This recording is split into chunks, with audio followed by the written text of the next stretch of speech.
chimpanzees have always been seen as a more furrier version of humans. In fact, they share 99% of the same DNA as us. Because chimps are so like humans, they can be used as a source of entertainment or used for scientific purposes. I thought, wouldn't it be exciting to communicate with a chimp and find out what it was thinking? So why not teach him sign language? And that's essentially why I started Project NIM. Project NIM was created in 1972 by Herbert Terrace to prove that chimps could learn sign language in a human home.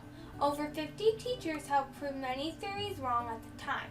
Project NIM changed how we see communication by helping us realize its definition and what it truly means.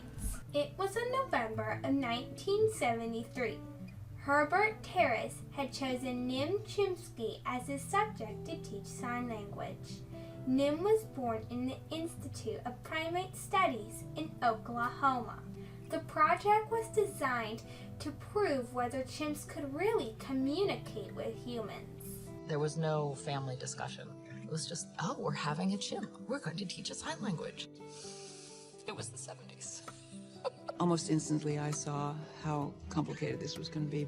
I think I fell in love instantly. Project NIM, how two species redefine communication. Project really took off right away. Project NIM was unlike any other attempts at teaching chimpanzees sign language. The main difference was that instead of being treated like a subject in a scientific project, Nim was going to be treated like a human child. Everything was about treating him like a human being. To do this, Nim was sent to Stephanie Lafarge's household. Stephanie was a former student of Herbert. She had 3 kids and had just married a man with 4 kids. The house was very chaotic and the perfect place for Nim to be treated like a human child and taught sign language. Nim would also need good teachers, so Laura Ann Petito, a current student at Columbia, was sent to Stephanie's house. There was utter chaos. There was nothing. This was a scientific project. In spite of the chaos, Nim continued to learn, and even more teachers were sent to Stephanie's home to help teach Nim. After a little while, Nim started going to the university to learn in the classroom. Laura was getting more and more enthusiastic about the project, and Nim was learning more and more words. However, it started to seem that the Lafarge household was overwhelming to Nim, and that he wasn't benefiting from living in a single-family home. The decision was made to move Nim to another location, where he would live with his teachers full-time. Nim was then driven out to Riverdale, NYC. The university owned an estate, Delafield. The project was literally humming. Everything was going very smoothly. Nim was thriving. Nim could set up to 128 signs, and he could string them into short sentences. In fact, his teachers recorded that in 2 years, Nim could sign 20,000 combinations of 2-word sentences. He could communicate his thoughts, feelings, and what he wanted. Nim would also do many human things. He would wear clothes and use the restroom correctly. Nim was also gathering quite a bit of attention. He could be mentioned on TV, in magazine articles, and in the newspaper. However, worries about Nim's size and strength were beginning to grow. Nim was also getting quite an attitude. Little things that humans did would cause an attack, and Nim's bites became bigger. This was a problem. When Laura decided to leave because of personal issues, Nim attacked her. It took 4 men to get Nim off of her. Renee Felitz, a trained interpreter for the deaf, came to take over Laura's position. Renee agrees that Nim is becoming more chimp-like through his behavior. She remembers how frequently Nim's bites were.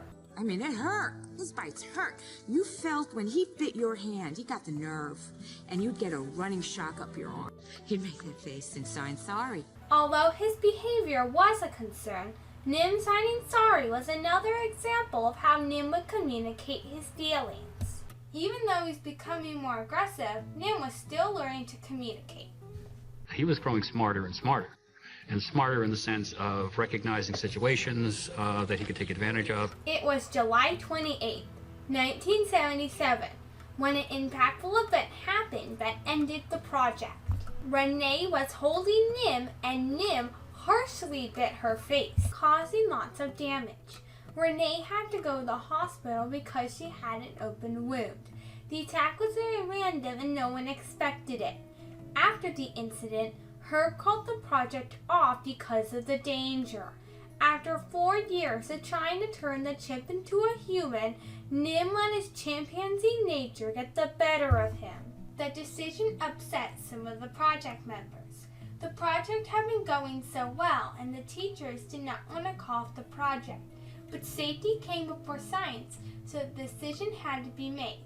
Nim did not know how powerful he could be. Nim was then sent back to the Institute of Primate Studies where he was born. The changes that had happened to Nim were confusing for the chimp. Fortunately, there was one caretaker at the Institute who thought that he should step in and have a relationship with Nim. I thought, I'm going to become Nim's friend, and I'm going to hang with Nim, and we'll see what happens. And the friendship had begun. It didn't occur to me that animals had that kind of personality like ours. Bob and Nim were wonderful friends. Nim and Bob would talk a lot to each other. Well, right at the bank of this creek that was on the property, there was an area where we could slide down the dirt and right into the water. Another time, Nim requested weed to smoke. Bob was shocked. Unfortunately for Nim, he was soon sold into a medical lab. He then moved to the Black Beauty Ranch, where he died of heart attack in the May of 2000. At the time, it seemed like Project Nim was a big breakthrough in communication. In an article from New York Magazine, Herbert Terrace discussed his hopes for the project, talking about all the progress that had already been made with the experiment. He hoped that Nim would be able to put together a sentence and talk about his thoughts, feelings, and experiences. Professor Terrace says that Project Nim was going to break the barrier that was separating animal and human.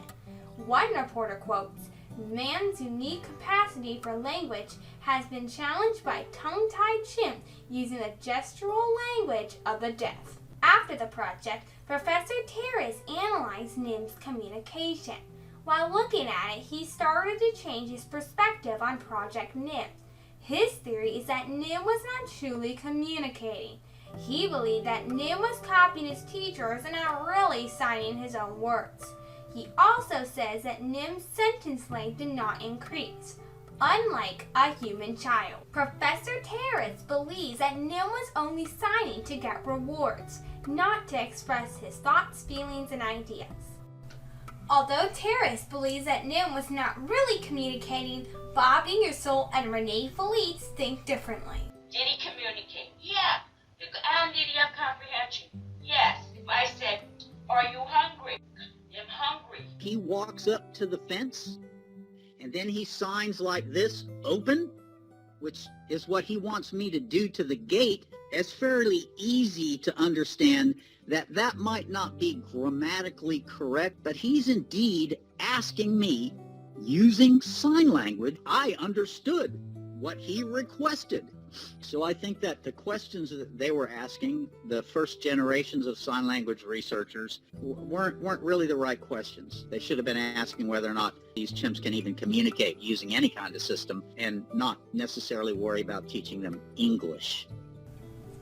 Renee's and Bob's experiences show that Nim wanted to share his desires with others. Should we consider this communication? Does communication require proper vocabulary and sentence length? While it is still unclear on whether Nim is truly communicating, we do know this. Project Nim is redefining communication as we know it. Nim is changing communication in history. Nim is giving us the key to understanding communication better.